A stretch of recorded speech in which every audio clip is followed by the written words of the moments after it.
Hello students, let us start with remaining chapter atoms and molecules. तो इसमें मैंने वो छोड़ दिया था इसमें लास्ट में कि जो था ना 3 grams of carbon is burn in 8 grams of oxygen. तो इसके अंदर हमने ये बताया जो केमिकल चेंजेस होती है ना वो फिक्स रेशियो में होती है कि जैसे एक कंपाउंड के अंदर जैसे पानी है H2O, तो अगर कोई भी पानी है उसमें मॉलिक्यूल का स्ट्रक्चर यही होगा H2। ऐसा नहीं है कि हम अलग अलग जगह का पानी लेंगे तो H2O H3O हो जाएगा, H4 हो जाएगा, ऐसा नहीं है। पानी का एक होता है स्ट्रक्चर जो फिक्स रेशियो है।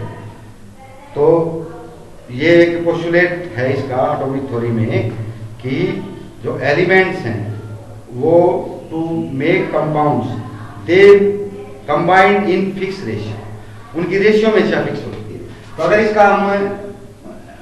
इसका जो वेट है, मास है, तो हाइड्रोजन का मास 1 होता है, लेकिन हाइड्रोजन के 2 एटम्स हैं तो मास कितना हो गया 2।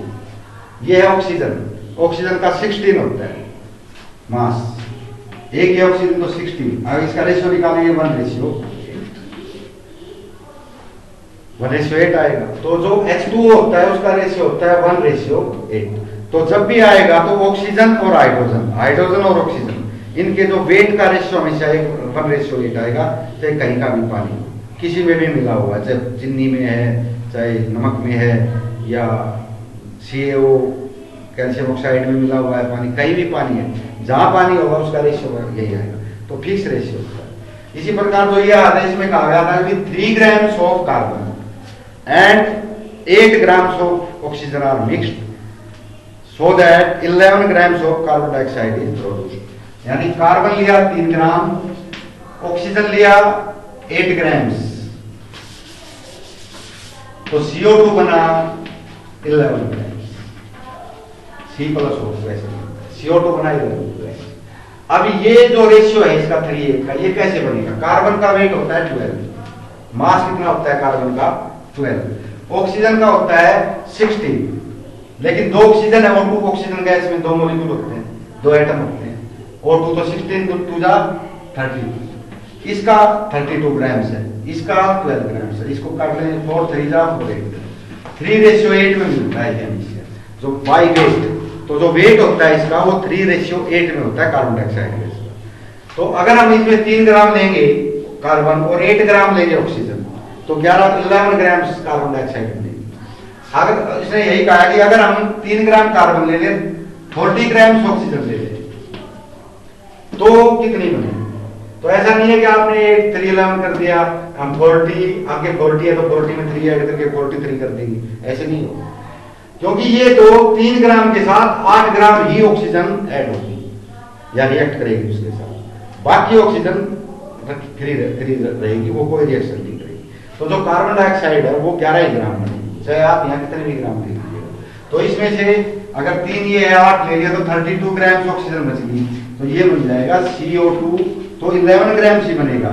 ऑक्सीजन बच जाएगी, वो कितनी बचेगी 32 ग्राम्स, क्योंकि इसमें से 8 ग्राम तो इसने यूज कर ली, ये 3 के साथ तो 8 ही ग्राम यूज करेगा, ऐसा फिक्स है, क्योंकि फिक्स प्रोपोर्शन में कंबाइन होते हैं। तो फिक्स प्रोपोर्शन है, ये 3 है तो ये 8 ही रहेगा।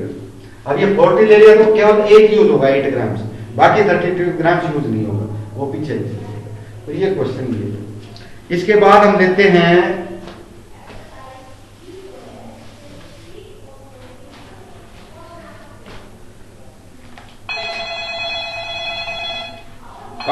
what do you understand by polyatomic ions?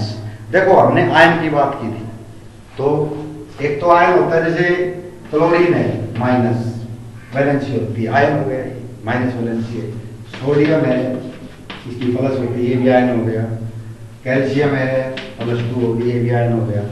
तो ये सिंगल एटम के हैं, ये क्लोरीन है, ये सोडियम है, ये कैल्शियम, सिंगल एटम है। पोली माने कई एटम जब मिल जाए तो वो आयन, जैसे हमने अभी बताया वो है, ये माइनस होता है। ऑक्सीजन हाइड्रोजन, एक एटम हाइड्रोजन का है, एक एटम ऑक्सीजन का है, तो 2 एटम आ गए। या HCO3, hydrogen carbon, hydrogen carbon oxygen, 3 atom हो गए। तो कई एटम हो गए तो उसको पॉलीएटॉमिक आयन कह देते हैं। बस इतनी सी बात है। What is the chemical formula of the following compound? सब केमिकल फार्मूला बताना है। मीथेन CH4 होता है इसका फार्मूला, यानी एक कार्बन 4 हाइड्रोजन CH4। विनेगर सिरका, इसका दूसरा नाम होता है एसिटिक एसिड। एसिटिक एसिड को विनेगर कहते हैं। सिरका जो होता है CH3COOH, ये फार्मूला होता है विनेगर का। Sodium thiosulphate, sodium thiosulphate, sodium thiosulphate का होता है Na2H2O3 × 5H2। जिसमें 5 H2O 5 वाटर मॉलिक्यूल्स के मिले हुए होते हैं। तो Na2H2O3 ये हाइड्रेटेड करेंगे। 5 H2 हाइड्रेट, यानी ये हाइड्रेटेड है, इसमें पानी मिला हुआ है, तो 5 मॉलिक्यूल पानी होते हैं। अगर ये ना होंगे तो ये ड्राई बोला जाएगा। सोडियम थायोसल्फेट ड्राई, ये इसका फार्मूला है। मैग्नीशियम क्लोराइड, इसके अलावा है calcium carbonate, calcium carbonate CaCO3। ये बना भी सकते हो आप। कार्बोनेट अलग है, कैल्शियम अलग है। इसकी +2, इसकी -2। तो इसमें ये +2 है, ये -2 है। 2 इसके नीचे, 2 इसके नीचे, CA2CO3 ये भी। लेकिन इसके नीचे भी 2 है, इसके लिए कॉमन आ जाएगा, तो कॉमन बाहर ले लेंगे, तो कॉमन खत्म हो जाता है CaCO3 कॉमन लेने के बाद। लेकिन कॉमन हमने इस सारे जो है उस पे लेना है, इसमें कॉमन नहीं ले सकते आप। यहाँ पे आप मान लो Na2SO4 है, ये बना है, तो आप यूं कहते हो इसमें 2 कॉमन है। नहीं, कॉमन नहीं है। तो ये Na के ये S सल्फर भी तो रह जाएगा बीच में, इसमें तो कुछ कॉमन नहीं है भाई। सारों में कॉमन होगा तभी तो कॉमन लोगे। O पे तो 4 है, कॉमन हो गया। S पे कहाँ है? ये तो अलग अलग है। अगर हम इस पे 2 लगाना होता है तो हम ऐसे लगाते हैं। अब इस सारे पे भी 2 है, इस पे भी 2 है, तो ये कॉमन हो गया। लेकिन अगर ये हटा दिया हमने और ये केवल 4 है यहाँ पे, तो ये 4 O पे है, S पे नहीं, तो ये कॉमन नहीं निकल सकता। तो ये कॉमन का सिस्टम। तो ये इस प्रकार और भी दे रखे हैं। लास्ट है इसमें, what are the names of elements present in following compounds. अब नीचे कुछ कंपाउंड दिए गए हैं, उसमें एलिमेंट्स के नाम बताने हैं आपने। Name of elements. पोटाश अलम, पोटाश अलम, ये होता है पोटासियम एल्युमिनियम सल्फेट। इसका पूरा नाम क्या होता है? Potassium aluminium sulphate. ठीक है, potassium aluminium sulphate.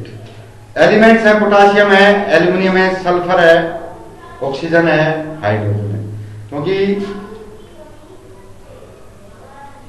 Potassium aluminium sulphate है तो ये आता है K2SO4 और Al2SO4, ये इसका फार्मूला होता है। Potassium sulphate, aluminium sulphate. अब इसमें कौन कौन से आए? अलग अलग एटम लिखते तो potassium, sulphur, oxygen, aluminium. Sulphur पहले ले चुके हैं, ऑक्सीजन भी ले चुके हैं, तो 4 आ गए। Potassium, sulphur, aluminium, oxygen. और इनटू इसमें 5H2 होते हैं, हाइड्रेटेड होता है ये, तो हाइड्रोजन होगा। तो जो पोटास अलग होता है ना, जो पोटासियम सल्फेट, एल्युमिनियम सल्फेट और इनटू 5H2, H2O भी साथ होता है, तो H हो गया। तो ये 5 प्रकार के एलिमेंट इसके अंदर शामिल हैं, अलग अलग कॉम्बिनेशन में हैं, लेकिन है कुल 5। इसी प्रकार का रखा है हाइड्रोजन। अच्छा, ये हो गया ऑक्सीजन और hydrogen. Quick line, quick line, QUICK, quick line, ये इसके कॉमन नेम है। जैसे हमारे यहाँ पर मीठा सोडा कह देते हैं वगैरह, इस तरह की बातें। ये कैल्शियम ऑक्साइड होता है, बिना बुझा चूना, इसको क्या कह देते हैं? बिना बुझा चूना। तो Ca कैल्शियम ऑक्साइड होता है, बिना बुझा चूना या क्विक लाइन। कैल्शियम और ऑक्सीजन 2 तरह के इसमें एलिमेंट है। Plaster of Paris, plaster of Paris, plaster of Paris होता है कैल्शियम सल्फेट, कैल्शियम सल्फेट, इसको प्लास्टर ऑफ पेरिस बोलते हैं। ये आमतौर पे जो हम प्लास्टर वगैरह हड्डी टूट जाए प्लास्टर लगा देते हैं हॉस्पिटल में, वो वही प्लास्टर ऑफ पेरिस ही होता है। या पीओपी नहीं कराते हो घरों पे छतों पे, पीओपी, पी से प्लास्टर, ओ से ओप, पी से पेरिस, प्लास्टर ऑफ पेरिस, तो वो पीओपी वही होती है। तो ये हार्ड हो जाता है, पानी में घोल के सुखाते हैं ना तो हार्ड हो जाता है, तो plaster of Paris calcium sulphate. इसमें 3 प्रकार के हैं एलिमेंट, कैल्शियम, सल्फर, ऑक्सीजन। उसके बाद है कॉमन साल्ट, तो सोडियम क्लोराइड होता है, सोडियम क्लोराइड। तो इसमें 2 एलिमेंट है, सोडियम और क्लोरीन, क्लोराइड नहीं, क्लोराइड तो कंबाइन में नाम लेते हैं हम, वैसे इसमें एलिमेंट क्लोरीन, सोडियम और क्लोरीन। बेकिंग पाउडर, मीठा सोडा जिसको बोलते हैं, बेकिंग पाउडर, ये कॉमन नेम है, बेकिंग पाउडर, मीठा सोडा। ये sodium hydrogen carbonate, sodium hydrogen carbonate मीठा सोडा होता है। तो सोडियम, हाइड्रोजन, कार्बन, ऑक्सीजन, 4 तरह के एलिमेंट। तो ये आप इस तरह से लिखोगे तो ये आप कंप्लीट हो।